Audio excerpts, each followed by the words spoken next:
जय हिंद दोस्तों, RT smart study में आपका स्वागत है। आज का हमारा टॉपिक है भारत संविधान। देखिए, संविधान का भाग जिसमें हम जानते हैं कि 22 भाग होते हैं, जिसमें 22 भाग 395 अनुच्छेद और 12 अनुसूचियाँ होती हैं। तो इस वीडियो में हम भाग और अनुसूचियाँ ये दो जो हैं इनको हम लोग कंप्लीट करेंगे इसी एक वीडियो में। और 395 जो अनुच्छेद हैं, इनसे जो भी मोस्ट इम्पोर्टेंट प्रश्न अनुच्छेद हैं उनको एक ही वीडियो में कंप्लीट करेंगे। तो इसलिए ये ज़्यादा है, इसलिए इसको एक ही वीडियो में कंप्लीट करेंगे और ये दोनों का इसी वीडियो में कंप्लीट हो जाएगा। तो हम लोग का आज टॉपिक नंबर 9 और 11 होगा और 10 जो अनुच्छेद है उसको हम लोग अगले वीडियो में देख लेंगे। एक बार देखते हैं कि हम लोग का कौन कौन सा टॉपिक की पढ़ाई हो चुकी है। अगर आपने वो वीडियो पहले नहीं देखा है तो आप जाकर पहले उस वीडियो को देख लीजिए। तो देख लेते हैं कि कौन कौन सी वीडियो की पढ़ाई हो चुकी है। तो हमारा 2011 की जनगणना कंप्लीट हो गया है। पंचायती राज, मुख्यमंत्री, राज्यपाल, राष्ट्रपति, उपराष्ट्रपति हो गया है, प्रधानमंत्री भी हो गया है और प्रस्तावना भी हो गया है। आज हम लोग इस वीडियो में भारत का संविधान यानी कि संविधान में ही हम लोग भाग को कंप्लीट करेंगे, जो कि 9 नंबर टॉपिक है, जिसमें 22 भाग हैं। और आज कंप्लीट करेंगे अनुसूचियाँ, जो कि 12 अनुसूचियाँ हैं, जो कि 9, 10, 11, 12 बाद में जोड़ा गया था, पहले 8 ही था। तो इसको हम लोग विस्तार से देख लेते हैं और अनुच्छेद को हम लोग एक वीडियो में कंप्लीट करेंगे। तो अगला वीडियो अनुच्छेद का होगा। तो चलिए हम लोग ज़्यादा समय न गवाते हुए हम लोग अपने प्रश्नों पर आते हैं। तो संविधान का भाग कितने हैं? 22 भाग हैं। हमें पता है कि 22 भाग हैं। तो हम लोग का पहला भाग है संघ एवं उसका राज्य क्षेत्र। जिसमें अनुच्छेद 1 से 4 तक बताया गया है। तो संघ एवं राज्य क्षेत्र में कितने अनुच्छेद है? 4 अनुच्छेद है। कहाँ से कहाँ तक? अनुच्छेद 1 से अनुच्छेद 4 तक बताया गया है। दूसरा भाग है नागरिकता, और नागरिकता अनुच्छेद 5 से लेके 11 तक है। आगे देखते हैं, अनुच्छेद 12 से लेके 35 तक भाग 3 में बताया गया है। यानी कि भाग 3 का नाम क्या है? मौलिक अधिकार है। और कितने से कितने अनुच्छेद तक है? तो अनुच्छेद 12 से लेकर अनुच्छेद 35 तक है। भाग 4 में नीति निर्देशक तत्व को बताया गया है, डीपीएसपी के बारे में बताया गया है। अनुच्छेद 36 से 51 तक है इसमें। भाग 4 के क में मूल कर्तव्यों के बारे में बताया गया है, जिसमें मूल कर्तव्य 11 है। आप लोग याद रखिएगा कि मूल कर्तव्य कितने हैं? 11 है। और ये अनुच्छेद 51 के क में है। अनुच्छेद 51 के क में। आगे देखते हैं भाग 5 भाग 5 में संघ के बारे में बताया गया है, जो कि अनुच्छेद 52 से लेकर अनुच्छेद 151 तक है। आगे देखते हैं कि भाग 6 जिसमें बताया गया है राज्य के बारे में, जो कि अनुच्छेद 152 से लेकर अनुच्छेद 237 तक है।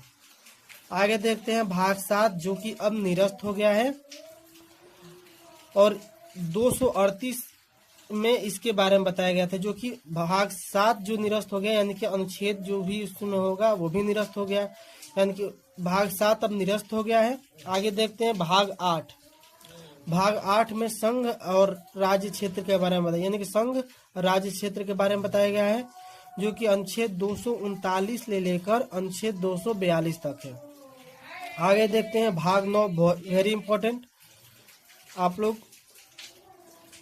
भाग 9 में क्या बताया गया है? पंचायत के बारे में बताया गया है, जो कि अनुच्छेद 243 में बताया गया है। 243 और 243 के क से लेकर अ तक बताया गया है। पंचायत के बारे में सेपरेट वीडियो बनाया गया है। उसके बारे में अगर इसके बारे में जानना चाहते हैं तो वो वीडियो पूरा कंप्लीट देख लीजिएगा, आपको समझ में आ जाएगा।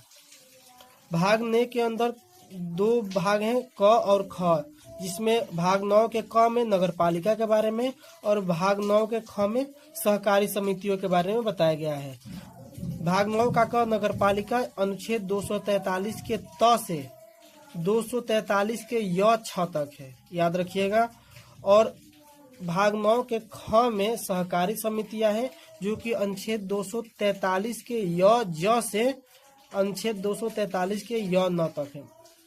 आप लोग एक पैटर्न देख रहे होंगे कि पंचायत में क से अण तक है, और आपको पता है कि ट ड में अण के बाद त थ द आता है, तो अण के बाद ये त याद रख सकते हैं, और यहाँ य और छ याद। तो यहाँ पे देख रहे हैं कि य और छ है, तो य छ यानी कि छ के बाद क्या आता है, ज आता है, यानी कि छ के बाद यहाँ ज है। तो आप लोग ध्यान रखिए कि ये सभी 243 अनुच्छेद के अंतर्गत ही आते हैं, यानी कि पंचायत, और पंचायत में भाग है क और ख, जिसमें नगर पालिका और सहकारी समितियां हैं।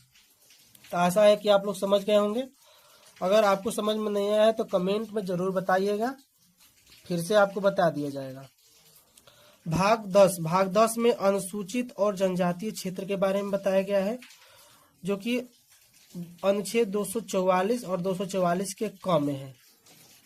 भाग 11 क्या कहता है, संघ एवं राज्य के बीच संबंध के बारे में बताया गया है, और यह अनुच्छेद 245 के से लेकर 263 तक है। आगे देखते हैं कि भाग 12 क्या कहता है, वित्त, संपत्ति, संविदाय और वाद के बारे में बताया गया है, जो कि अनुच्छेद 264 से लेकर 300 के क में है। आपको पता होगा कि 300 का क जो अनुच्छेद है वो शिक्षा से संबंधित है, याद रखिएगा। भाग 13 में भारत के राज्य क्षेत्र के भीतर व्यापार, वाणिज्य एवं समागम के बारे में बताया गया है, जो कि अनुच्छेद 301 से लेकर 307 तक है। आगे देखते हैं कि भाग 14 में संघ एवं राज्यों के अधीन सेवाएं हैं, जो कि अनुच्छेद 308 से अनुच्छेद 323 तक बताए गए हैं। भाग 14 का क जो बोलता है उसमें अधिकरण बताया गया है, जो कि 323 के क से 323 के ख तक बताया गया है। और भाग 15 में निर्वाचन के बारे में बताया गया है, यानी कि चुनाव के बारे में बताया गया है, जो कि 324 से लेकर 329 तक है। आगे देखते हैं भाग 16 में कुछ वर्गों के संबंध में विषय उपबंध बताया गया है, जो कि अनुच्छेद 330 से लेकर 342 तक है। आगे देखते हैं भाग 17। तो भाग 17 में राजभाषा के बारे में बताया गया है, और इससे संबंधित अनुच्छेद यानी कि 343 अनुच्छेद से लेकर 351 अनुच्छेद तक, जिसमें राजभाषा यानी कि राजभाषा के बारे में चर्चा है। भाग 18 में आपात उपबंध के बारे में बताया गया है, जो कि अनुच्छेद 352 से लेकर अनुच्छेद 360 तक है। इसमें ध्यान रखिएगा कि अनुच्छेद जो है 352 होता है, एक इम्पोर्टेंट है, एक 356 है और एक 360 है। 360 में वित्तीय आपात के बारे में बताया गया है। 356 है वो राष्ट्रपति शासन के बारे में बताया गया है, और जो 352 है वो राष्ट्रपति शासन के बारे में बताया गया है। तो 352 में राष्ट्रीय आपात के बारे में बताया गया है, 356 में राष्ट्रपति शासन और 360 में वित्तीय आपात का गया है। ये 352 से 360 तक आपात के उपबंध के बारे में बताया गया है। भाग 19 में प्रकीर्ण के बारे में बताया गया है। प्रकीर्ण है जो कि अनुच्छेद 361 से लेके 367 तक है। आगे देखते हैं भाग 20 में संविधान संशोधन के बारे में बताया गया है, और इससे संबंधित अनुच्छेद है 368 का संबंध संविधान संशोधन से है। आगे देखते हैं भाग 21 में क्या है कि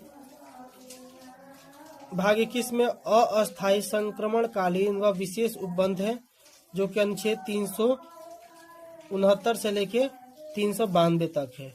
और अंतिम है भाग 22 जिसमें संक्षिप्त नाम, प्रारंभ, हिंदी में प्राधिकृत पाठ और निरसन के बारे में बताया गया है, जो कि अनुच्छेद 393 से लेकर 395 के बारे में 395 तक है।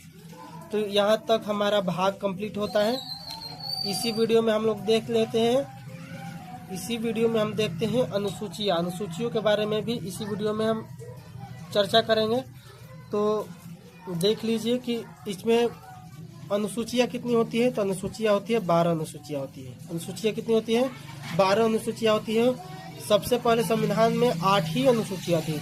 बाद में जो कि 9वां संविधान संशोधन होता है, यानी कि 9वां अनुसूची जोड़ा जाता है पहले संविधान संशोधन से। 10वां अनुसूची जो है 52वें संविधान संशोधन से जोड़ा जाता है, और 11वां जो अनुसूची है वो 73वें संविधान संशोधन से जोड़ा जाता है, और 12वां जो अनुसूची है वो 74वें संविधान संशोधन के तहत जोड़ा जाता है। तो हम लोग देख लेते हैं पहला अनुसूची में संघ, राज्य एवं केंद्र शासित प्रदेश की चर्चा है। तो संघ, राज्य और केंद्र शासित प्रदेश की चर्चा है। दूसरा अनुसूची में वेतन, भत्ता और पेंशन के बारे में चर्चा है। तीसरा अनुसूची में पद ग्रहण एवं शपथ के बारे में चर्चा किया गया है। चौथा अनुसूची में राज्यसभा के सीटों के बंटवारा के बारे में चर्चा किया गया है।